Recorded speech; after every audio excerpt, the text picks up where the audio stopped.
कभी खुशी कभी गम, तररम पम पम, हंसो और हंसाया करो।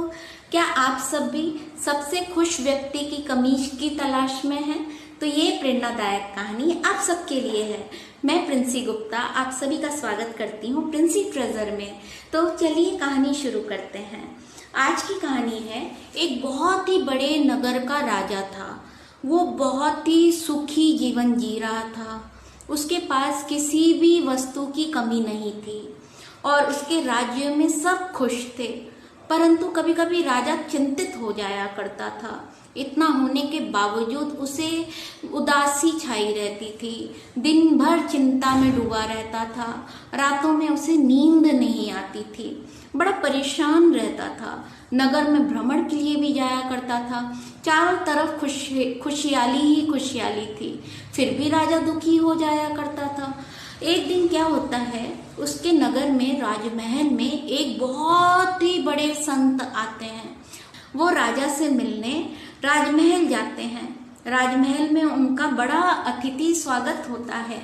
राजन बोलते हैं, साधु महाराज, मैं बड़ा ही परेशान रहता हूँ। कृपया करके मुझे सुखी रहने का कुछ उपाय बता दीजिए। तो साधु मंत बहुत ही विद्वान थे। उन्होंने कहा, बस इतनी सी बात, ठीक है राजन, आप अपने नगर में एक ऐसे व्यक्ति को ढूंढवाएं जो हर पल खुश रहता हो और उसकी कमीज एक रात आप पहनकर सो जाइए। अगले दिन वह कमीज उसे आप वापस कर दीजिए तो आपका उदास मन खुशियों से भर जाएगा। तो राजा बोलता है, ये तो बड़ा आसान काम है, मैं कल ही इसके लिए नगर में ढिंढोरा पिटवा देता हूँ। फिर क्या था, साधु मंत वहां से चले जाते हैं और राजा अपने सिपाहियों को बुलाकर उन्हें आदेश देता है कि नगर में जो भी व्यक्ति हर हाल में हर वक्त खुश रहे उसे मेरे सामने प्रस्तुत किया जाए। फिर क्या था, चारों दिशाओं में नगर में सिपाही दौड़ जाते हैं। एक सिपाही पहले घर जाता है। वहां पे दरवाजा खटखटाता है तो अंदर से आवाज आती कौन? अरे हम राजमहल से आए हैं और हमें आपसे कुछ पूछताछ करनी है। तो बूढ़ा व्यक्ति बोलता है, दरवाजा खुला है, अंदर आ जाओ। तो वो दोनों सिपाही अंदर आ जाते हैं और उस बूढ़े व्यक्ति से पूछते हैं, क्या तुम सुखी हो? तो बूढ़ा व्यक्ति बोलता है, सुखी 6 महीने पहले था जब मेरी पत्नी जिंदा थी, आज वो नहीं रही तो अब मैं सुखी तो नहीं हूँ। और यहाँ मेरे घर में बहू बेटे मुझे दिन भर कोसते रहते हैं। उनकी देखी देखा मेरा पोता भी कोसता है और मुझे थोड़े धन की आवश्यकता है। तुम राजमहल से आए हो, धन तो जरूर लाए होगे, लाओ लाओ मुझे दो। तो सिपाही बोलते हैं कि हम सिर्फ सूचना लेकर आए हैं। महाराज का कहना है कि जो भी नगर में सबसे ज्यादा खुश व्यक्ति है उसे उनके सामने प्रस्तुत किया जाए। जब तुम खुश हो जाना तब राजमहल आ जाना। तो बूढ़ा व्यक्ति कहता है अरे कुछ धन देकर जाओ। तब तक सिपाही वहां से चले जाते हैं। सिपाही कुछ दूर आगे चलते हैं। उन्हें गांव में एक किसान मिलता है। खेतों के बाहर वो खड़ा हुआ था और बहुत ही प्रसन्नचित्त देख रहा था अपने खेतों की तरफ। तो सिपाहियों ने पूछा, क्या तुम बहुत खुश व्यक्ति हो? तो किसान बोलता है, खुश व्यक्ति हाँ हूँ तो, मगर यदि मेरे दोनों बच्चों का गाड़ी पटरी पे आ जाए तब मैं बहुत खुश हूँ। तब भी परंतु मेरी अगर मैं अपनी पत्नी के लिए उसके जेवर बनवा दूं तब मैं बहुत खुश हूँ। लेकिन हाँ, घर की छत गिर रही है, अगर उसे मैं बनवा दूं फिर तो मैं सबसे खुश व्यक्ति हूँ। तो सिपाही बोलते हैं, अच्छा अच्छा ठीक है, जब तुम बहुत खुश व्यक्ति हो जाना और ये सब काम कर लेना तब राजमहल आ जाना। तो वो वहां से भी चले जाते हैं। फिर अगले घर पहुंचते हैं। अगले घर में दरवाजा खटखटाते हैं तो कहते हैं, क्या इस घर में कोई है? तो वो बोलता है, हाँ मैं हूँ, बोलो क्या बात है? तो बोलते हैं, क्या तुम खुश हो अपने जीवन में? तो वो बोलता है, अरे देख नहीं रहे हो मेरे पीठ में कुबड़ निकला हुआ है, जिस दिन यह कुबड़ ठीक हो जाएगा उस दिन मैं सबसे खुश व्यक्ति रहूंगा। तो सिपाही कहते हैं, ठीक है ठीक है, जब तुम्हारा कुबड़ ठीक हो जाए और तुम खुश हो जाना, तब तुम हमसे मिलना, अभी हमारे पास तुम्हारी जरूरत नहीं है। अभी सिपाही चलते चलते एक साहूकार के घर के करीब पहुंचते हैं और साहूकार के पास जाकर पूछते हैं, क्या तुम खुश व्यक्ति हो? तो साहूकार कहता है, क्या अमीर होने से कोई खुश व्यक्ति हो सकता है?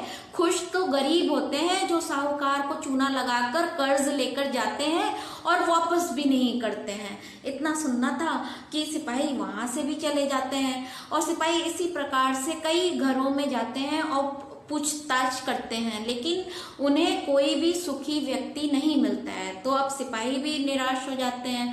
रात होने को आई है तो सिपाही कहता है, हम राजा के पास जाकर क्या जवाब देंगे कि हमारे नगर में एक भी व्यक्ति खुश नहीं है, तो राजा हमें दंडित करेंगे। इतना सोच के वो उदास मन से जा ही रहे होते हैं, तभी उन्हें रास्ते में एक पेड़ के नीचे एक गाना गाते हुए एक भिखारी दिखाई देता है। वो कहता है कि क्या बात है प्रभु, तू कितना अच्छा है, मैं इस दुनिया का सबसे खुशी व्यक्ति हूँ, मैं इस दुनिया का सबसे खुश व्यक्ति हूँ, मैं इस दुनिया का सबसे खुश व्यक्ति हूँ। वो बार बार ये बोल रहा था और प्रभु तेरा लाख लाख शुक्र है। तो सिपाही बोले, क्या वाकई तुम दुनिया के सबसे खुश व्यक्ति हो? तो भिखारी कहता है, हाँ हाँ, इसमें कोई शक। तो क्या तुम हमारे साथ राजमहल चलोगे? राजा तुम जैसे व्यक्ति से मिलना चाहते हैं। हाँ हाँ, इससे बड़ी खुशी की बात क्या हो सकती है, मैं चलने के लिए तैयार हूँ। वो भिखारी उन सिपाहियों के साथ राजमहल पहुंचता है। राजमहल में अगली सुबह उससे पेश किया जाता है राज दरबार में। राजा बोलते हैं, क्या तुम सबसे खुश व्यक्ति हो? तो वो भिखारी बोलता है, हाँ हाँ हुजूर, मैं दुनिया का सबसे खुश व्यक्ति हूँ। बोलिए और क्या बोलूँ मैं, मुझे यहाँ पर क्यों लाया गया है, मैं क्या कारण जान सकता हूँ? तो महाराज बोलते हैं, मुझे एक रात्रि के लिए तुम्हारी कमीज चाहिए थी, क्या तुम वो मुझे दोगे? बदले में मैं तुम्हें बहुत धन दूंगा और तुम्हारी कमीज भी वापस कर दूंगा। तो भिखारी कहता है, हाँ, क्या बात कही राजा जी आपने, मैं तो भिखारी हूँ, आपको दिख नहीं रहा है? इस कच्छे के अलावा मेरे पास कुछ नहीं है। मेरे पास तो ना घर है, ना कमीज है, ना दर है, मैं तो एक भिखारी हूँ। दिन भर भीख मांगता हूँ, जो मिलता है रूखा सूखा खा लेता हूँ, संतुष्ट होकर फिर किसी पेड़ की छांव में जाकर सो जाता हूँ। महाराज ये सुनकर अचंभित हो गए, कहते हैं, फिर भी तुम सुखी व्यक्ति हो? हाँ हाँ महाराज, क्योंकि मेरे मन में किसी भी प्रकार का कोई भी लोभ और लालच नहीं है, ना मैं चीजों का लोभ करता हूँ, ना मेरी कोई चाहत है और ना ही मैं बड़े बड़े सपने देखता हूँ। मैं तो संतुष्ट व्यक्ति हूँ, जो भी परमात्मा मेरी झोली में डालते हैं मैं उसी में संतुष्ट हो जाता हूँ और हर हाल में खुश रहता हूँ। मैं इस दुनिया का सबसे खुश व्यक्ति हूँ।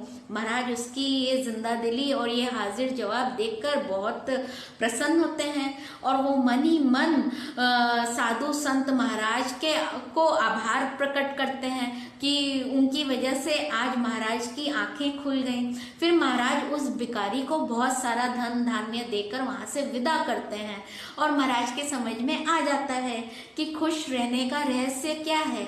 इस कहानी से हमें क्या शिक्षा मिलती है?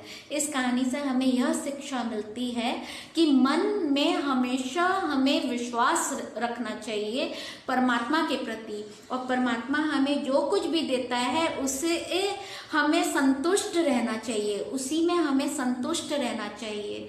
और लालच ही हमारे दुख का कारण होता है।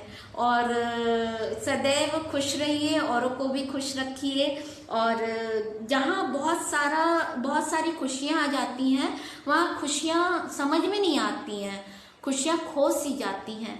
इसलिए अपनी खुशियों को दूसरों के साथ बांटिए। अब यदि परमात्मा आपको बहुत कुछ देते हैं तो उस जो भी देते हैं उसे दूसरों में बांटिए, तब देखिए आपके चेहरे की खुशी कैसे नहीं आती है।